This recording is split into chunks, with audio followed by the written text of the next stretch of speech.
Мы продолжаем беседовать у камина, и сегодня наш гость, заслуженный тренер России по биатлону Иван Петрович Радегин. Здравствуйте, Иван Петрович. Здравствуйте. Спасибо, здравствуйте. что нашли время и согласились поразмышлять о городе и о себе.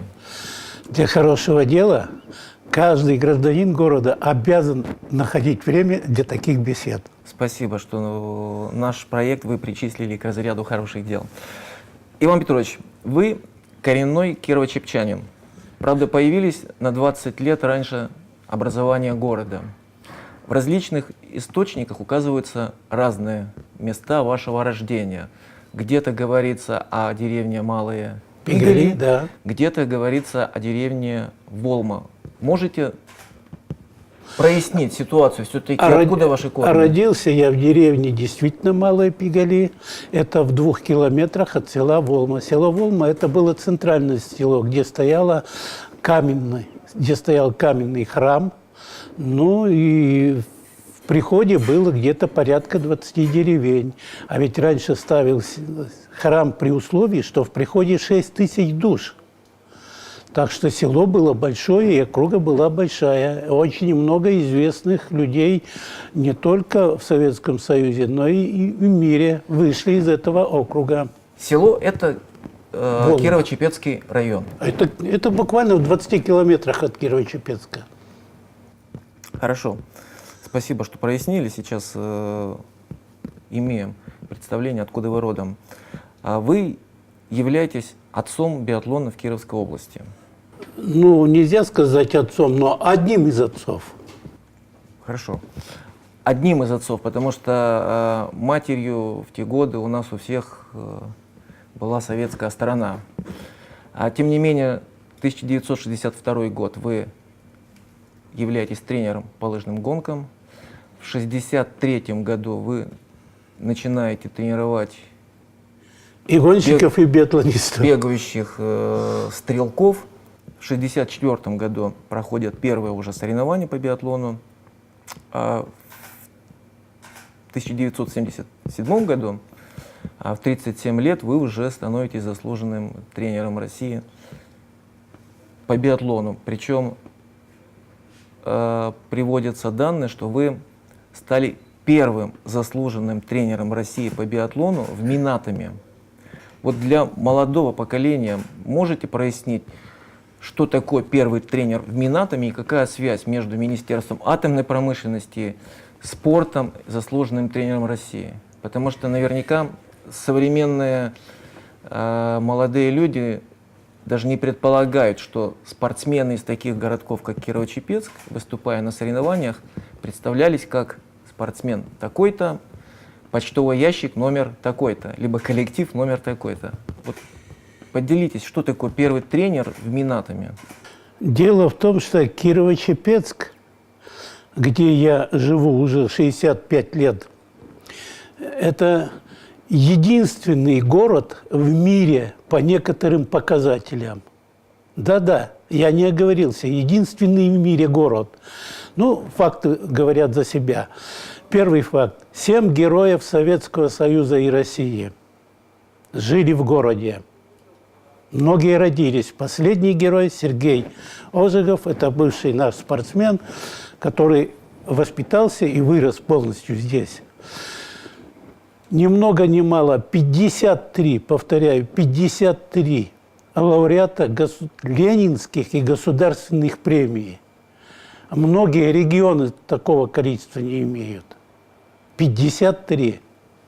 160 граждан города, жителей города носят звание заслуженный работник химической промышленности, строителей, энергетики, учителей, врачей и так далее. Это все жители города, 160. Да, согласен. И следующий момент. По спортивным показателям город-то был в 60-х, 70-х годах всего 70 тысяч, даже меньше 70 тысяч населения. А здесь выросли спортсмены, воспитались, которые завоевали 6 золотых, 3 серебряных, 1 бронзовую, олимпийскую медаль. 30 золотых медалей чемпионатов первенств мира. Таких результатов от числа жителей не имеет ни один город в мире. И еще вот такой маленький фактик.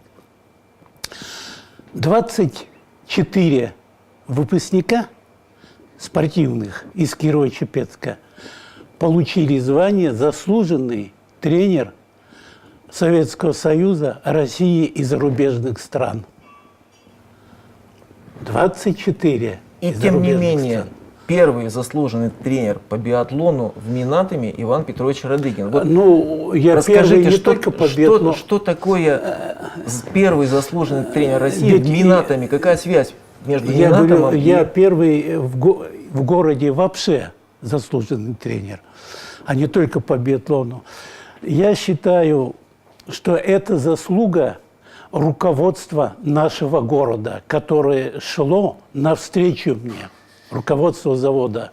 Я не имею права не вспомнить Якова Филимоновича Терещенко, Бориса Петровича Зверева,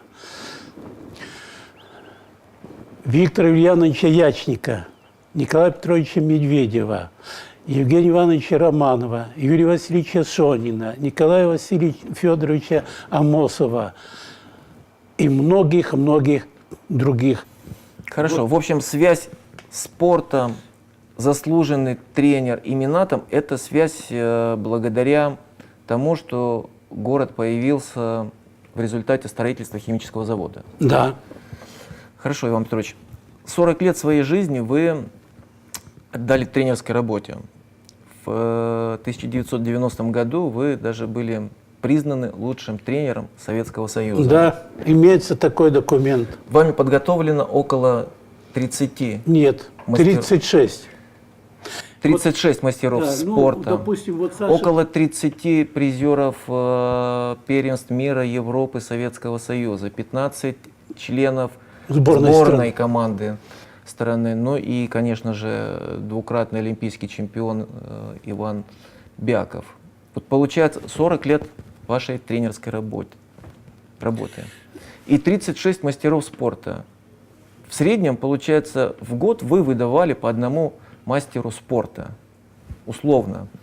Вот в чем секрет такого мастерского конвейера? И из чего должен... Секрет-то очень простой. Значит, есть два секрета. Первый секрет, когда руководители видят результат у тренера, просто так они не будут помогать, если нет результата. Но когда становится результат, руководители помогают. Вот это первое. Вот это должны знать и помнить все тренеры. Просто так, за красивые глаза, никто помогать не будет. Второй фактор. То, что с ребятами, которые начинают заниматься, нужно объяснить, доказать, ну, по-русски говоря, даже разжевать, что спорт – это огромнейший труд, страшнейший труд. И не просто физический труд, а умственный. Я бы сказал, в какой-то мере даже умственный труд здесь больше присутствует, чем физический. Многих все-таки интересует, как можно приблизиться вот к таким же результатам в своей тренерской работе, которых вы достигли. Вот вы сказали о некоторых составляющих успеха. Это то, что когда появляется результат, тогда появляются и помощники твоей деятельности. Да. И что результат спортивный – это не только следствие работы тренеров. Обязательно должны помогать и представители власти, и представители бизнеса, но раньше это называлось представители предприятий, которые работают на территории города. Вторая составляющая – это то, что с ребятами нужно быть честными и заниматься… А без этого нельзя. Они должны видеть, чувствовать, что тренер учит их. Не просто учит, а доказывает, что надо делать, что правильно, что неправильно. И следующий маленький момент. Очень много приходится с ними беседовать, доказывать. Ведь не все сразу приходят с понятиями, с высокими понятиями. Надо доказать, что ты должен свой род улучшить. То есть, чтобы твои результаты были гордостью всего твоего рода. То есть большое значение в своей работе вы отдавали воспитательной Конечно, а без этого нельзя. составляющей. Без этого нельзя. То есть, чтобы они анализировали не то, что соревнования, а тренировку. Вот каждое соревнование прошли, а ну-ка давай, расскажи. Не я должен говорить, а его должен спросить я. Что, где твои потери, в чем ты потерял? Или ты плохо спал? Вот даже такой момент влияет. Или ты, допустим, что-то переволновался, или ты какие-то там, ну, твои физические кондиции не подошли. То есть вы ребят учили не только тому, как быстрее бежать и точнее стрелять, учили еще и анализировать, А без этого нельзя. Только размышлять. В свое время вы были одним из тех людей, кто инициировал строительство в Перекопе биатлонного стадиона. с первого колышка. Сейчас этот объект переживает второе свое рождение, и многие с гордостью, с различных трибун отчитываются об этом, не подозревая даже, что с начала 2000-х годов, насколько мне известно, вы с фондом поддержки ветеранов спорта в прямом смысле атаковали администрацию президента письмами Да. о необходимости и целесообразности возрождения и реконструкции данного объекта. И тот факт, что все-таки решение было принято о его реконструкции, а сегодня уже идут работы, на мой взгляд, в этом есть и ваша заслуга. Вот на данном этапе, на этапе ремонтных работ, на предварительном этапе, этапе проектирования, учитывая ваш огромный опыт, учитывая то, что вы первый колышек вбивали у этого объекта в 60-х годах, вас в качестве консультанта привлекали к этим работам? Нет. Нет и нет. У меня даже вышел неприятный разговор, когда я увидел проект. Я могу показать это. В 60 метрах от штрафного круга автостоянка. Все автостоянки на всех стрельбищах мира, в 2 километрах, а у нас в 60 метрах. Когда я позвонил Мелихову Вадиму Ивановичу, который курирует строительство спортсооружений в Сочи и который возглавляет технический комитет Международного олимпийского комитета по технической части стрельбищ, это в мире он возглавляет, он возмутился. Мне ведь сказали здесь руководители, в частности, парень, куда ты лезешь? Это подписал Мелихов. Я когда Вадим Иванович говорю, а с ним мы знакомы уже более 40 лет, я говорю, Вадим Иванович, как ты мог это подписать? Он говорит, ты что, я пьяный, что ли? Я, говорит, в глаза не видел. То есть вас не привлекают. Нет. А чем вы можете объяснить вот такое поведение наших спортивных чиновников и городских, областных, тех людей, которые занимаются реконструкцией? Для примера... Это что, следствие их вот такого профессионального уровня, либо они считают, что ветераны уже бесполезны для нашего общества, ничего вот такой не смогут маленький предложить. факт. Сегодня работы сегодняшних руководителей. За 2012 год я посмотрел программу работы биатлона в области. 16 позиций. В частности, чемпионат области по биатлону. В программе, где отпущены хорошие деньги. Сумму я не знаю, но очень хорошие деньги. А в области работает всего один тренер-пенсионер, у которого 3 исправных винтовки. Как можно, зная это, и планировать? Для чего это? Для чего? Ведь они запланировали там огромные деньги на проведение и знают, что всего 5 винтовок, а исправных только 3. И с ними работает тренер-пенсионер с детьми, дети у него. Хорошо, а почему, на ваш взгляд, вот это все происходит? Это что? Я считаю, это разруха в происходит головах от того, или что такие головы у нас у руководителей всех уровней. Почему-то раньше за такое быстро бы с работы сняли и отправили, как говорят, в цех работать или в колхоз.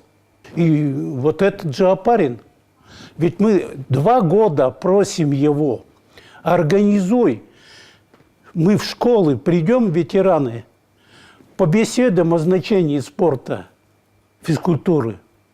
Ведь город-то был лучший в Советском Союзе по спортивным показателям. А сегодня мы лидеры в Поволжье, среди городов Поволжья по преступности, наркомании, алкоголизму и прочим показателям. Надо, Иван Петрович, уточнить, когда звучит фамилия Опарин, имеется в виду Анатолий Геннадьевич Опарин, начальник городского управления по физической культуре и спорту. Вот если говорить о биатлоне, то, к счастью, в нашем городе все-таки в этом году была возобновлена работа секции биатлона. Была даже сформирована первая группа в количестве 20 детей. Спрос, конечно же, намного больше. Вот у меня, возвращаясь к вопросу взаимодействия спортивных чиновников со спортивной общественностью, вот вас, как отца биатлона, приглашали ли по-спортивному благословить возрождение биатлонной секции в нашем городе? Нет, это раз. А во-вторых, с Алей мы встретились, она говорит: Иван Петрович, помоги. Вот, в смысле, с чего начинать? Эля — это тренер, да, новый по биатлону. Я говорю, ну это бывшая тоже наша воспитанница. Эльвира Анатольевна, да, Трошева. И говорит, помоги. Я говорю, хорошо. Когда? Ну вот договорились после праздников. Получается, что привлечение вас как специалиста это инициатива, опять же, тренеров, но не чиновников. Нет. Хорошо. Нет. С чиновниками все понятно. Надо признаться, что мы с вами давно знакомы. Благодаря уже моему тренеру, кстати, тоже заслуженному тренеру России по борьбе Вертунову Павлу Тихоновичу.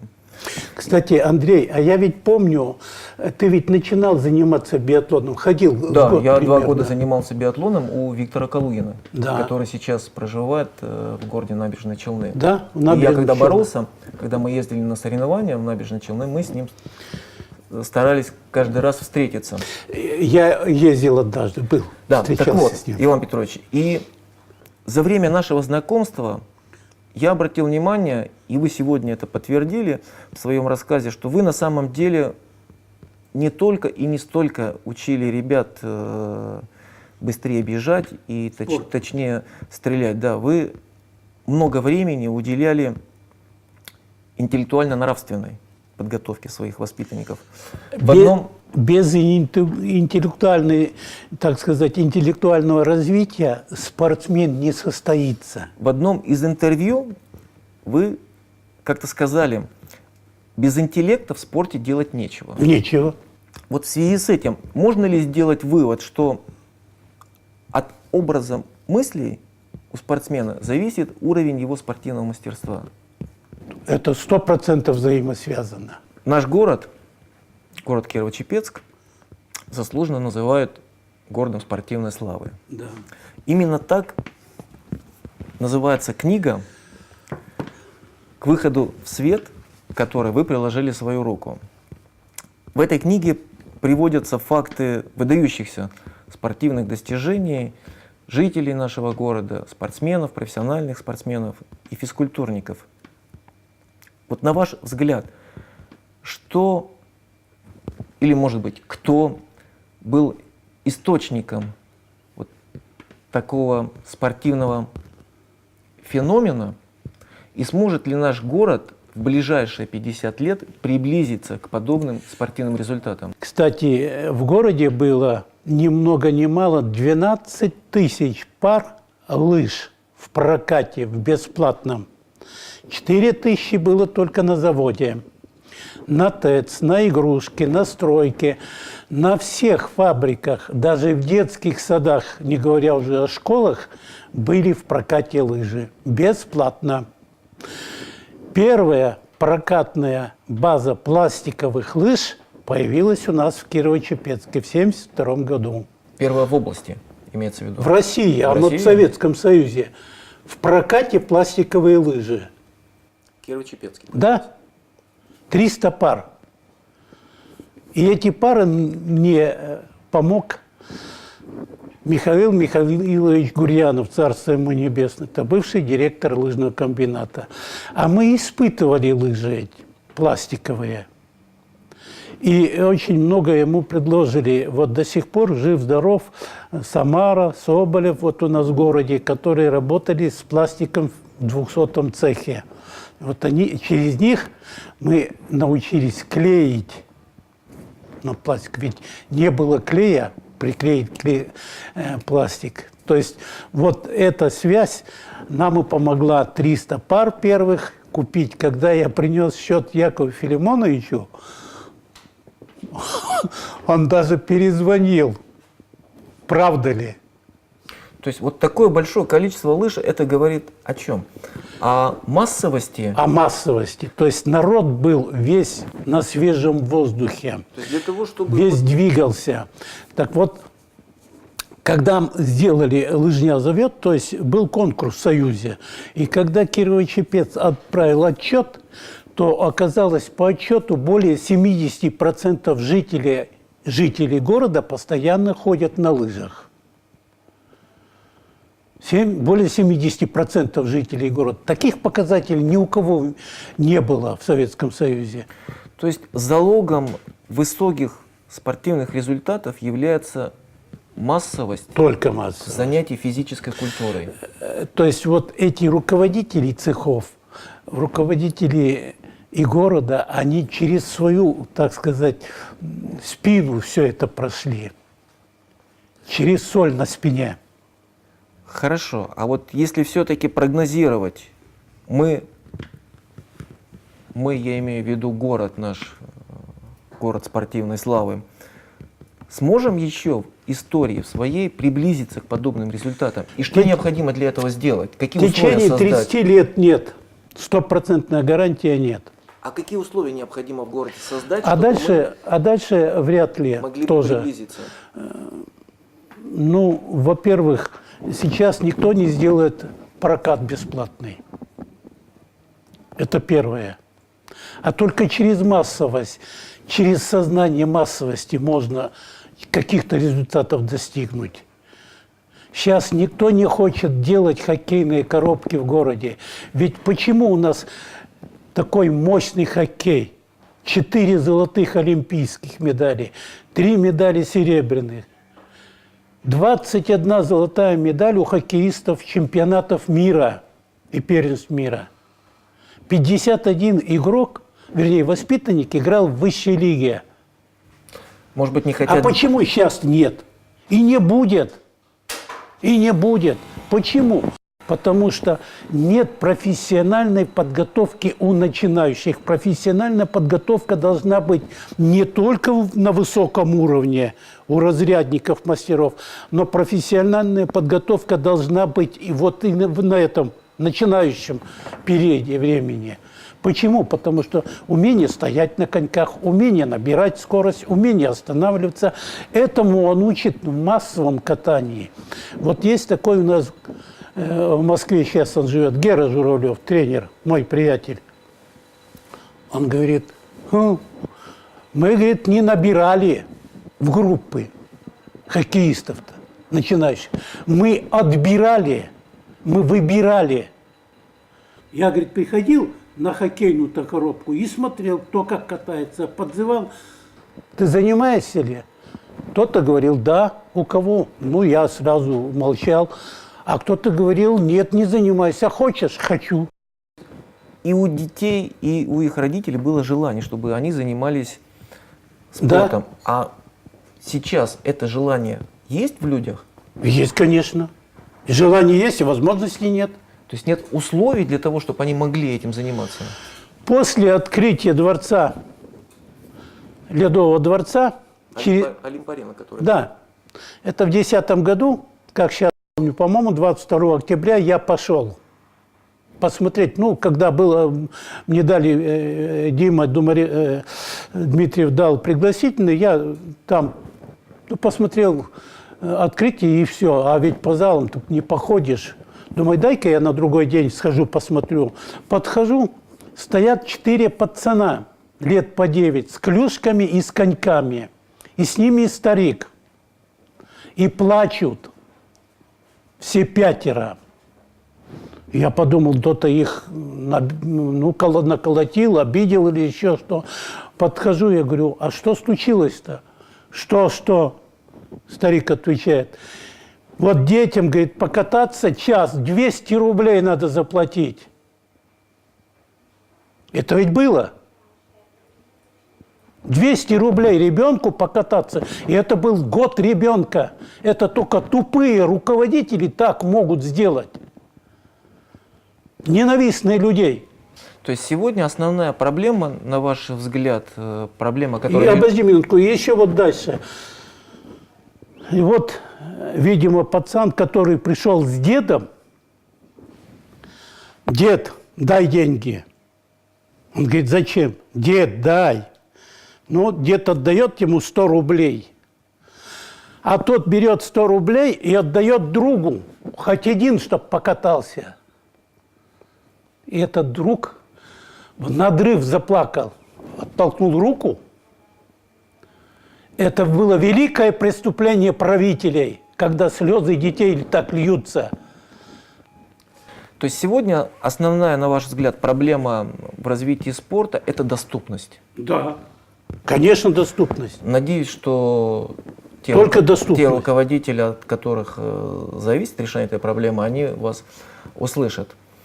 Но ведь вторая еще есть проблема. Какая? Огромная проблема. Сегодня у нас в детских спортивных школах работают тренеры от 80 до 100% пенсионеры. Кадры. Согласен. Кадры. Сталина надо вспомнить. Кадры решают все. Была у него фраза такая. Так вот сегодня кадров-то нет. Хорошо. Помимо тех спортивных ваших заслуг, достижений, о которых мы уже поговорили, есть еще одно звание, которое является следствием признания результатов вашей общественной деятельности. Вы почетный гражданин города Кирово-Чепецк. В 1990 году вы были избраны депутатом городского совета и не прекращаете заниматься общественной деятельностью до сих пор в рамках Фонда поддержки ветеранов спорта.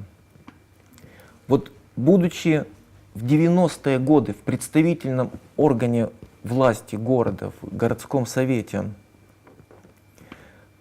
как вы можете сравнить качественный состав и методы работы вот представительного органа 90-х годов 20 века и вот сегодняшней Думы? Есть какие-то оценки? Я, наверное, тут не буду точен, так как я сегодняшнюю ситуацию в Думе так только... Хорошо, предыдущие составы Думы, то есть Думы 21 века уже. Как говорят, по слухам, но вот в 90-х годах депутаты были более единодушны. Почему? Тогда не было никакой партийного раздрая. Иван Петрович Радыгин, как житель города, как может оценить работу сегодняшней городской власти? Да вся беда в том, что не все зависит от городской власти. Если бы городская власть имела все доходы предприятий и всего, так сказать, что находится на территории города в своем кармане, то, конечно, наверное, бы жизнь немного в городе была по-другому. Но ведь огромный процент всех доходов мы отдаем дяде. У нас дядя забирает, а нам-то ничего не дает. То есть в тех условиях, в которых городская власть существует, в рамках тех полномочий, которые у нее есть, они работают на сегодняшний день... Ну, я бы не сказал, что очень хорошо работают. На троечку. С натяжкой. Хорошо. А вот занимаясь на протяжении многих лет общественной деятельностью, вы бы посоветовали сегодняшним молодым людям заниматься политикой, идти в представительные органы нашего города, баллотироваться кандидатами в депутаты городской думы, тратить силы, время вот на эту общественную деятельность? Посоветовали бы, либо считаете, что это... Сейчас очень много во всех, так сказать, вопросах деятельности человека попсы. Вы считаете, что сегодня занятие общественной деятельностью, политикой, это в разряд попсы? Почти. Хорошо. И в заключение, Иван Петрович, у нас есть одна традиция. Блиц-вопрос. Желательно коротко. Ваше любимое занятие? Ходить в лесу, искать грибы. Там никто не мешает, никакие мысли дурные не лезут, ничего. Там голова отключается от всего. Вот вы... Быть на природе. Что вы больше всего цените в женщине? В женщине, ну что, это, наверное, ее честность, трудолюбие, аккуратность, но самое-самое ценное – любовь к детям, чтобы она любила детей. О чем больше всего жалеете? Беда у меня страшная. Вот у моей мамы было 12 братьев и сестер. 12. Корни сейчас даже живут в Австралии, в Канаде.